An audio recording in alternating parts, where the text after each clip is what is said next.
오늘은 어떤 주제를 갖고 왔냐면 사실은 이제 필러라는 게 있는데 필러라는 거에 대해서 공포를 갖고 있는 사람들이 굉장히 많아졌어요. 그래서 이제 필러에 대한 서로의 생각들, 필러에 대해서 난 어떻게 생각하는지에 대해서 좀 이야기를 나눠보려고 하고요.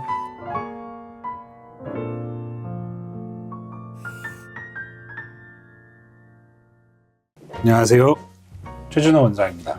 오늘은 저 혼자 인사를 드린 이유는 새로운 식구가 또 호아시스 채널에 방문하게 됐고 늘 보시던 우리 이세아 원장님 그리고 소개 한번 부탁드리겠습니다. 안녕하세요. 김재형이라고 합니다. 호아시스에 새로 합류하게 되어서 정말 기쁘게 생각합니다. 김재형 원장님이 이제 또 같이 함께 하게 됐어요. 그죠? 네. 그래서 이제 이런 원탁을 또 준비를 했죠. 사실은 이제 저희 병원에 새로운 층이기도 하고 새로운 원장님이 또 오셔서 새로운 포맷으로 준비를 좀 했습니다. 3, 4년만 해도 필러들 많이 하셨었죠? 그렇죠. 엄청 많이 했었죠. 엄청. 저는 제 기억에는 5, 6년 전까지만 해도 정말 제일 많이 하는 시술이라고 알고 있는데 지금은 이제 필러에 대한 공포가 많아졌는데 먼저 그래도 우리 이세아 원장님께서 네. 필러에 대한 본인의 생각 저는 사실 필러를 되게 좋아하는 편입니다. 네, 알고 있습니다. 네. 무서워하시는 부분이 뭔지 너무 잘 알지만 장점도 되게 많이 갖고 있는 거기 때문에 그래서 저는 필러를 굉장히 좋아하는 편 입장에서 아마 오늘은 조금 얘기를 많이 하게 되지 않을까 싶습니다. 저도 마찬가지로 뿌티 시술의 꽃이라고 볼 수 있죠. 왜냐하면 대부분의 시술들은 줄이는 데에 집중되어 있는데 유일하게 소실된 볼륨을 채울 수 있는 유일무이한 시술이기 때문에 저는 꼭 필요한 존재라고 생각을 하고 저도 마찬가지로 어떤 부분에서 많은 분들이 두려워하시고 기피하시는지 알고 있는데요. 정확한 이해를 기반으로 정확한 위치에 잘 들어가게 된다면 무엇보다 강력한 무기가 될 수 있다고 생각을 합니다. 저는 뭐 필러에 대한 생각은 그냥 전 대세를 따르는 쪽으로 항상 생각을 하고 있습니다. 그래서 환자분들이 필러를 무서워하시면 다른 대안을 제안드리고 또 필러를 원하시면 얼마든지 해드리지만 근데 확실한 거는 필러에 대한 과한 공포감과 잘못된 상식들이 많이 퍼져 있는 것만큼은 사실이고 아마 그런 거에 대해서 오늘 많은 얘기를 좀 나누게 될 것 같아요. 필러가 이런 경우에는 꼭 필요하다라는 거에 대해서 우리 김재형 원장님부터 한번 얘기해 주시면 감사하겠습니다. 지방량의 소실이 좀 많은 부분들 특히 이제 나이가 들면서 이 인디언 밴드라고 하죠. 앞볼에 인대가 이제 드러나게 되는 이런 경우들. 이런 경우들은 사실은 어떤 시술도 이거를 명확하게 해결할 수가 없어요. 해부학적인 이해를 바탕으로 적절한 깊이를 잡고 정확하게 필요한 양만 주입을 한다면 굉장히 적은 노력과 적은 양으로 효과를 극대화시킬 수 있다고 생각합니다. 김재형 원장님은 인디언 밴드 네. 말씀 주셨고 또 세 원장님 어떤 경우에 필러가 가장 필요하다고 생각하시나요? 저 조금 몇 가지를 더 많이 다 꼽아서 얘기하세요. 많이 해주세요. 잘 해주시고요.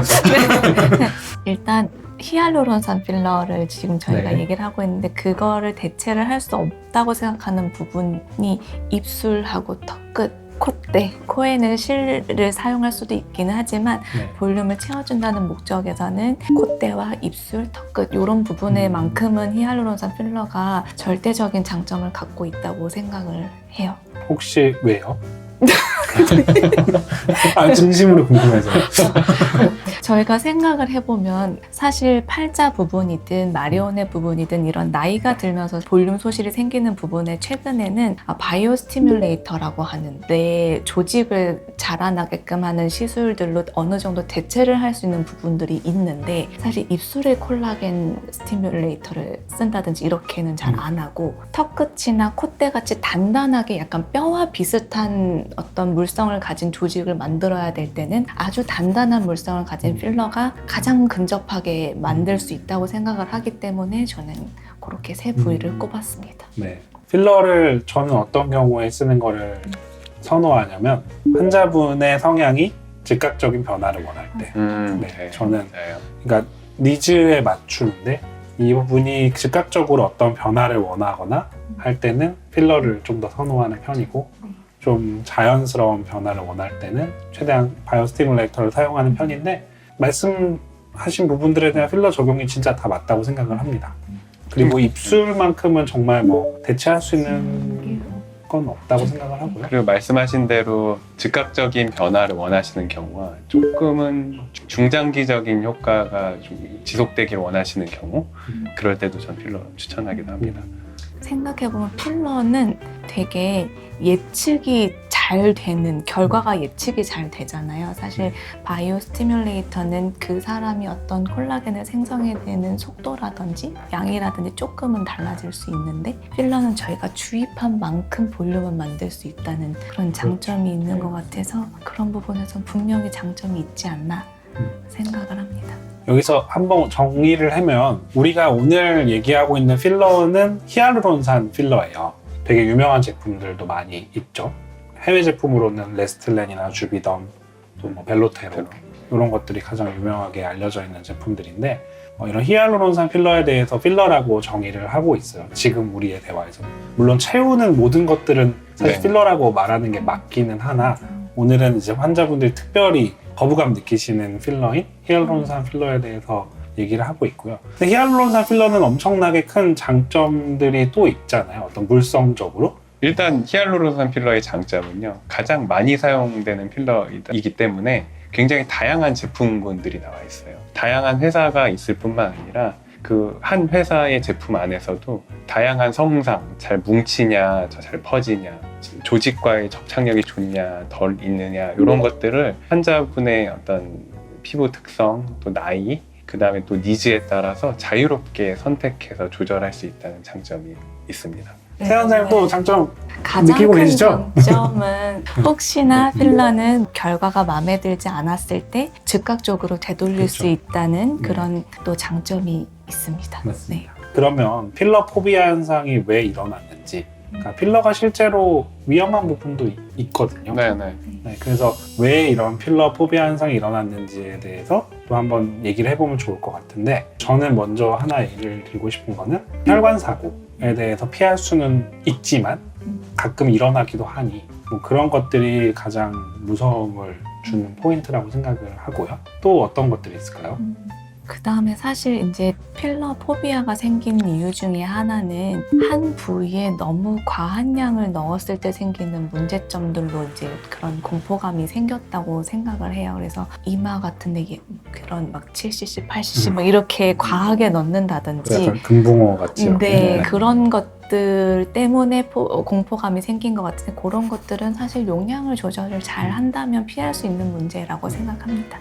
그리고 좀 너무 오래 잔존한다라는 어떤 그런 필러에 대한 막연한 공포감도 조금 있는 그쵸. 것 같아요. 안 녹는다. 네, 안 절대 녹는다. 녹지 않는다. 네네. 실제로 오래 가는 경우가 있기는 하죠. 그쵸. 좀 보통 히알루론산 필러 6개월에서 1년 말씀드리지만 사실 그 이상 일부 지속되는 경우들도 있긴 해서 네, 그런 거에 대한 모 매체를 통해서 거부감이 좀 조성된 것도 있는 것 같습니다. 맞습니다. 그러면 우리는 어떻게 해서 이런 문제들을 최소화하고 하고 있는지, 각자 중요하게 생각하는 포인트를, 각자의 문제점을 얘기했으니 각자의 솔루션을 내면 좋을 것 같은데, 일단 저는 혈관 사고에 대해서 말씀을 드렸었잖아요. 혈관 사고를 피하는 가장 좋은 방법은 천천히 하는 거라고 저는 생각해요. 천천히 조금씩, 그리고 늘 정말 신중하게 환자 반응을 살피면서, 그렇게 했을 때는 정말 피할 수 있다고 자신하고요. 그리고 환자의 상태를 계속 체크해 보는 거, 많이 아프시진 않은지, 그런 반응을 대화를 통해서 하는 것들, 저는 그런 방법들을 고수를 하고 있습니다. 저는 항상 볼륨 시술은 과한 것보다는 부족한 게 낫다고 생각하는 입장이라 항상 약간은 부족한 듯하게 하는 정도로 추천을 드리고, 그런 경우에는 사실 용량으로 인한 문제는 대부분 피할 수 있다고 생각합니다. 네. 저는 괜한 말을 한 것 같은데 제가 아까 말씀드린 어떤 그 문제는 사실은 답이 없어요. 왜냐하면 사람마다 물질이 들어갔을 때 반응하는 것도 다 제각각이고, 그 체내에서 일어나는 모든 미세한 변화들을 예측할 수는 없기 때문에, 솔직히 말씀드리면 그런 부분에 대해서 공포감이 있으시다면 그 부분은 사실을 인정할 수밖에 없고요. 다만 그거를 줄일 수 있는 방법, 아까 세아 원장님께 말씀하신 대로 적당한 용량을 적절하게 주입하고 적절하게 잘 관리를 한다면, 그리고 사전 문진도 중요하죠. 알러지성 병력이 있는지 그런 것도 확인할 필요가 있고요. 그런 경우에 좀 예를 들면 추후에 있을 뭐 지연성 알레르기 반응이라든가 이런 가능성들을 좀 줄일 수 있는 방법인 것 같고 너무 과량을 넣지 않는다.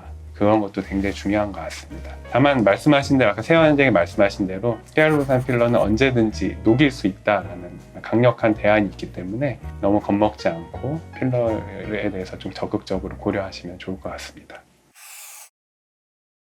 오늘을 한번 정리를 해드릴게요. 할 얘기는 너무 많지만 그래도 여기서 정리를 한번 하는 게 좋으니까. 그래서 좋은 도구를 아예 쓰지 않는 건 그렇게 현명한 행동은 아니에요. 그죠? 네. 우리가 항상 모든 거는 절대라는 건 없는 거거든요. 필러가 무조건 좋은 것도 아니지만 무조건 나쁜 것도 아니고 경험이 많은 사람이 적당하게 적절한 곳에 사용했을 때는 또 굉장히 좋은 효과를 낼 수 있는 것이기 때문에 오늘은 우리 영상을 통해서 필러에 대한 과한 공포가 이런 것들은 좀 해결이 되는 시간이 되셨으면 좋겠습니다. 필러에 대해서 궁금한 점이 있다면 이때 댓글로 그러면 이 남겨주시면, 김재영 원장님이 네. 달아주시고 노력해 보겠습니다. 같이 인사하면서 마무리하도록 하겠습니다. 자, 감사합니다.